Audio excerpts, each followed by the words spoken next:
علیہ الصلوۃ والتسلیم نے سب سے پہلا پیغام دنیا والوں کے سامنے جو رکھا وہ عقیدہ توحید اور عقیدہ رسالت کا پیغام تھا۔ خدا ایک ہے، اس کے علاوہ کوئی عبادت کے لائق نہیں ہے اور میں اس کا رسول ہوں۔ یہ پہلا پیغام تھا۔ اگر اس کے علاوہ کوئی دوسرا پیغام اس سے اہم ہوتا تو رسول پاک صلی اللہ علیہ وسلم سب سے پہلے اس پیغام کو رکھتے، مگر یہ پیغام مصطفیٰ ہے۔ خدا ایک ہے، اس کے علاوہ کوئی عبادت کے لائق نہیں ہے۔ میں اس کا رسول ہوں اور آخری نبی ہوں، میرے بعد قیامت تک کوئی نبی نہیں آ سکتا۔ یہ پہلا پیغام تھا۔ اس کو ذہن میں رکھیے کہ یہ مصطفیٰ جان رحمت کا پہلا پیغام ہے۔ اور ساتھ ہی ساتھ میں یہ بھی عرض کر دوں کہ اس پہلے پیغام کا منکر کون ہوا، کس نے نبی کے اس پیغام کو سب سے پہلے انکار کیا۔ اور یہ بھی آپ کے ذہن میں ہونا چاہیے کہ رسول پاک صلی اللہ علیہ وسلم کے اس پیغام کو کس نے سب سے پہلے قبول کیا۔ پہلا پیغام کیا، انکار کرنے والا پہلا شخص کون، اور اقرار کرنے والا سب سے پہلا خوش نصیب انسان کون ہے۔ تاریخ میں یہ ساری چیزیں محفوظ ہو گئی ہیں۔ میرے آقا صلی اللہ علیہ وسلم نے سب سے پہلا پیغام عقیدہ توحید کا دیا۔ اس کا مطلب ہے کہ یہ بنیاد ہے۔ اسلام کی ساری عمارتیں اسی بنیاد پر کھڑی ہیں۔ اگر عقیدہ توحید اور عقیدہ رسالت میں گڑبڑی پیدا ہو گئی تو ساری عمارتیں دھڑام سے زمین پر نیچے آ جائیں گی۔ اس کو آپ ایک مثال سے یوں سمجھ سکتے ہیں، آپ دیکھ رہے ہیں آپ کے ارد گرد اغل بغل درخت لگے ہوتے ہیں۔ درخت میں دو چیزیں بڑی اہمیت کی حامل ہوتی ہیں، ایک کا نام ہے جڑ اور ایک کا نام ہے شاخیں۔ شاخیں دکھتی ہیں اور جڑ زمین کے اندر ہوتی ہے۔ اگر شاخوں کو کاٹ دیا جائے، شاخوں کو توڑ دیا جائے اور جڑ موجود ہو تو پھر ان شاخوں میں ہریالی آ جاتی ہے۔ درخت کے اندر پتیاں پھول پھر دکھنے لگتے ہیں، لیکن اگر جڑ کاٹ دی جائے تو جتنی شاخیں موجود ہوتی ہیں وہ سب خشک ہو کر سوکھ کر ایک دن خود بخود ٹوٹ کر زمین پر گر جاتی ہیں۔ ان دونوں چیزوں میں اصل جڑ ہے۔ جس طرح سے درخت کی جڑ درخت کے وجود کے لیے اصل ہے، اگر جڑ موجود ہے تو درختوں میں ہریالی آئے گی، پھول اور پتیاں نکلیں گی، اور اگر جڑ موجود نہیں تو جتنی آپ کو ڈالیاں دکھ رہی ہیں وہ سب سوکھ کر ختم ہو جائیں گی۔ بالکل اسی طرح سے سمجھیے، ایک ہے عقیدہ اور ایک ہے عمل، دونوں الگ الگ چیزیں ہیں۔ عقیدے کا تعلق دل سے ہے اور عمل کا تعلق ظاہری اعضاء سے ہے۔ عقیدہ اندر ہوتا ہے جس طرح سے کہ درخت کی جڑ اندر ہوتی ہے، اور اعمال بظاہر دکھتے ہیں جیسے کہ درخت کی شاخیں دکھتی ہیں۔ روزہ، نماز، حج، زکوٰۃ، صدقہ، خیرات، قرآن کریم کی تلاوت، درود پاک کا ورد، یہ ساری چیزیں عمل ہیں، ان کا تعلق عمل سے ہے۔ عقیدہ کچھ اور چیز ہے۔ عقیدہ بنیاد ہے۔ اگر عقیدہ سلامت تو یہ سارے اعمال قابل قبول، اور اگر عقیدہ سلامت نہیں تو سب منہ پر مار دیے جائیں گے۔ اگر بظاہر کسی کے اعمال بہت اچھے ہوں گے لیکن عقیدہ اس کا گڑبڑ ہوگا تو سب کے سب اس کے منہ پر پھینک دیے جائیں گے، رب کی بارگاہ میں اس کا کوئی اعتبار نہیں ہوگا۔ اللہ کے رسول صلی اللہ علیہ وسلم نے سب سے پہلا پیغام جو دنیا والوں کو پہنچایا، مکے کے لوگوں کے سامنے رکھا، وہ عقیدہ توحید اور عقیدہ رسالت ہے۔ الحمدللہ ہمارا یہ عقیدہ 1400 سال سے توارث کے ساتھ ہم تک پہنچا ہے۔ کوئی سنی اس کے خلاف عقیدہ نہیں رکھتا، ہر سنی یہی عقیدہ رکھتا ہے لا موجودہ الا اللہ، خدا کے علاوہ کوئی موجود نہیں ہے، کائنات میں جو کچھ ہوتا ہے سب خدا کی مشیت اور اس کے ارادے سے ہوتا ہے۔ ما تشاءون الا ان یشاء اللہ رب العالمین، تم کچھ نہیں چاہتے بس وہی جو خدا چاہتا ہے۔ ہمارا اس پر ایمان ہے، کائنات کے ذرے ذرے کا مالک خدا ہے، کائنات کے ذرے ذرے کا خالق خدا ہے، کائنات میں جس کو جو کچھ ملتا ہے خدا سے ملتا ہے، یہ ہمارا عقیدہ ہے۔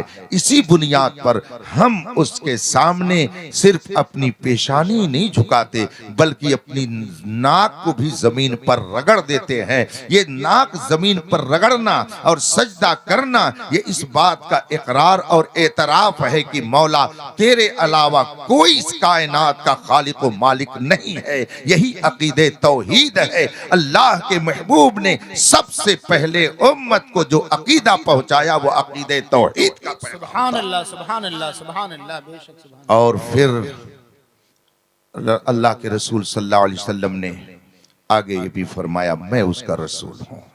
یہ عقیدہ رسالت ہے، خدا دیتا ہے، اس پر ہمارا ایمان ہے، مگر وہ ہستی ہم کو خدا سے دلاتی ہے، اس پر بھی ہمارا ایمان ہے۔ خدا دیتا ہے تو ہم اس کی عبادت کرتے ہیں، اور رسول پاک دلاتے ہیں تو ہم ان سے محبت کرتے ہیں۔ خدا کی پہچان ہمیں رسول پاک نے دی، خدا کی معرفت ہمیں رسول پاک کے ذریعہ حاصل ہوئی۔ اگر رسول پاک نے ہمیں خدا کی پہچان نہ کرائی ہوتی تو ہمیں خدا کی معرفت اور اس کی پہچان حاصل نہیں ہوتی۔ خدا کی معرفت کا ذریعہ رسول پاک کی ذات ہے، اسی لیے ہم خدا کی عبادت کرتے ہیں اور رسول پاک سے محبت کرتے ہیں۔ خدا دیتا ہے تو ہم اس کے بندے کہلاتے ہیں، نبی دیتے ہیں تو ہم ان کے غلام کہلاتے ہیں۔ خدا دیتا ہے تو ہم اس کے سامنے اپنے سر کو جھکاتے ہیں، نبی دلاتے ہیں تو ان کے سامنے ہم تعظیم کے ساتھ ہاتھ باندھ کر کھڑے ہو جاتے ہیں۔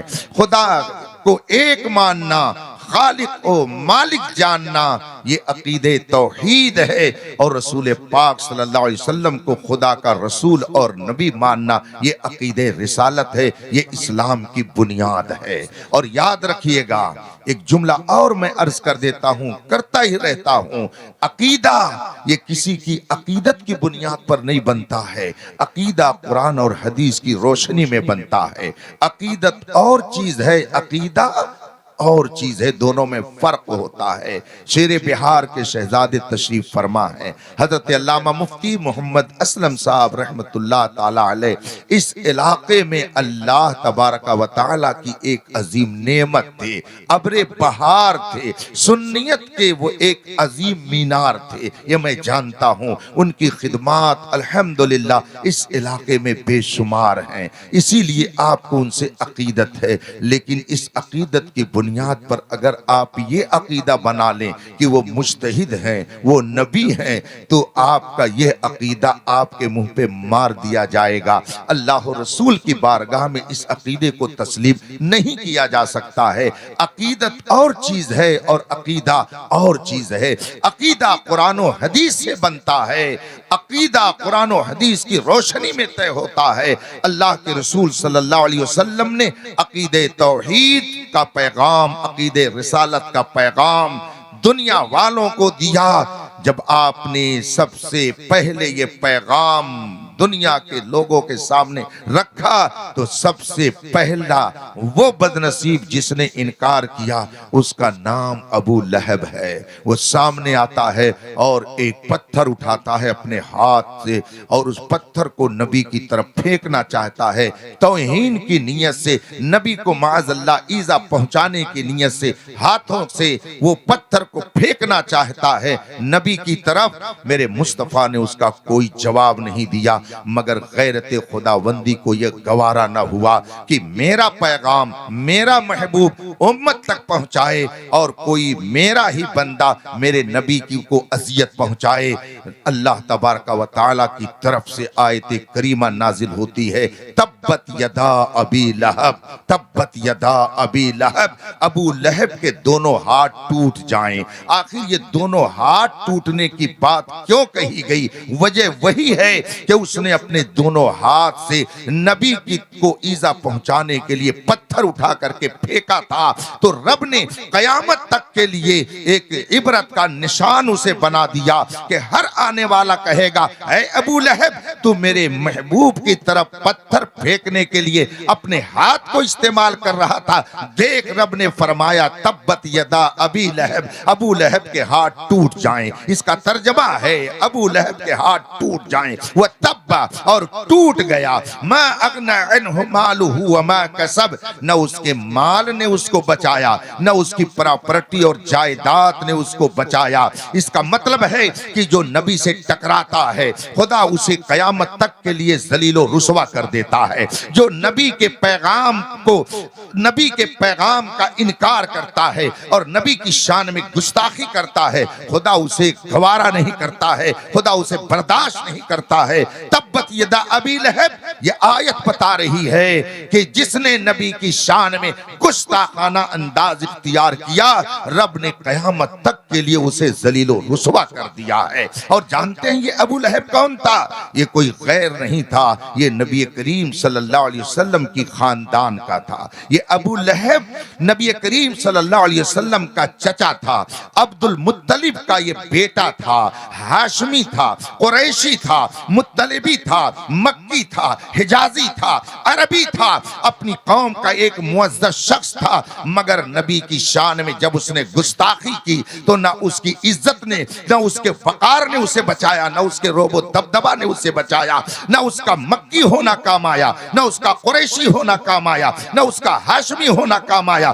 نہ اس کا حجازی ہونا کام آیا۔ اس لیے آپ اس بات کو یاد رکھیں، چاہے کوئی عرب کا رہنے والا ہو، چاہے کوئی عجم کا رہنے والا ہو، چاہے کوئی یورپ و افریقہ کا رہنے والا ہو، دنیا کے کسی خطے کا ہو اور کسی بڑے سے بڑے خاندان سے اس کا تعلق ہے، مگر جو میرے مصطفیٰ سے ٹکرائے گا اسے ذلیل و رسوا ہونا ہے۔ یہ میں نہیں کہتا، یہ میرے خدا کا فرمان فرما رہا ہے۔ سبحان اللہ سبحان اللہ سبحان اللہ۔ ابو لہب ہاشمی تھا، اور جانتے ہیں لہب کا معنی کیا ہوتا ہے؟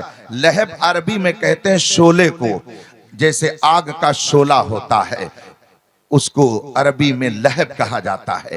اب کا معنی ہوتا ہے والا، ابو لہب کا مطلب ہوتا ہے شعلے والا۔ کیا مطلب ہوا اس کا؟ جانتے ہیں ابو لہب کا نام ابو لہب نہیں ہے، اس کا نام عبد العزا ہے، لیکن مکے کے لوگ خاندان کے لوگ اس کو ابو لہب کہتے تھے۔ کیوں ابو لہب کہتے تھے؟ لہب کے معنی ہوتے شعلے کی، چونکہ اس کا چہرہ اتنا حسین و جمیل تھا، اتنا وہ خوبصورت تھا کہ لگتا ہے اس کے چہرے سے جیسے آگ کی شعائیں نکل رہی ہوں، اس طرح سے اس کا چہرہ تھا۔ لیکن نہ اس کا حسن کام آیا، نہ اس کی دولت کام آئی، نہ اس کا وقار کام آیا، نہ اس کا مکی ہونا کام آیا، نہ اس کا مدنی ہونا کام آیا۔ اس کا مطلب ہے کوئی کسی خاندان کا ہو، قابل احترام وہی ہوگا جو میرے مصطفیٰ کا غلام سبحان اللہ سبحان اللہ۔ یہ میں نہیں کہتا، یہ 1400 سال کی تاریخ بتا رہی ہے۔ آپ ذرا دیکھ لیجئے، ابو لہب خاندان کا ہے، مکی ہے، مدنی کہلائے، اس کو مکی کہیے، حجازی کہیے، جو کہیے، مگر قیامت تک اس پر لعنت برسائی جائے گی۔ اور حضرت بلال حبشی نہ مکی ہیں، نہ مدنی ہیں، نہ حجازی ہیں، نہ سعودی ہیں، نہ عربی ہیں، وہ حبش کے رہنے والے ہیں، مگر مصطفیٰ کے غلام بن گئے تو 1400 سال میں ان کا کوئی جواب نہیں ہو سکا۔ اسی لیے تو کہنے والے نے کہا ہے کہ محمد سے وفاتو نے تو ہم تیرے ہیں، یہ جہاں چیز ہے کیا لوح قلم۔ نعرہ تکبیر، نعرہ رسالت، نعرہ رسالت، مسلک اعلی حضرت حضور تاج الفقہا، حضور تاج الفقہا، علماء اہل سنت، نعرہ تکبیر۔ خدا کے اس پہلے پیغام کو اپنے دل و دماغ میں پورے یقین کے ساتھ بیٹھائے رہیے، اور یقین کے ساتھ جب تک آپ اس عقیدے پر قائم نہیں رہیں گے اس وقت تک رحمت الہی آپ کی طرف متوجہ نہیں ہو سکتی ہے۔ اور یقین کیا ہے؟ آپ اپنے طور پر کچھ بھی سمجھے کہ ہم مانتے ہیں، فلاں کو مانتے ہیں، لیکن یقین ایک الگ درجہ ہے، ایک الگ علم کا معیار ہے۔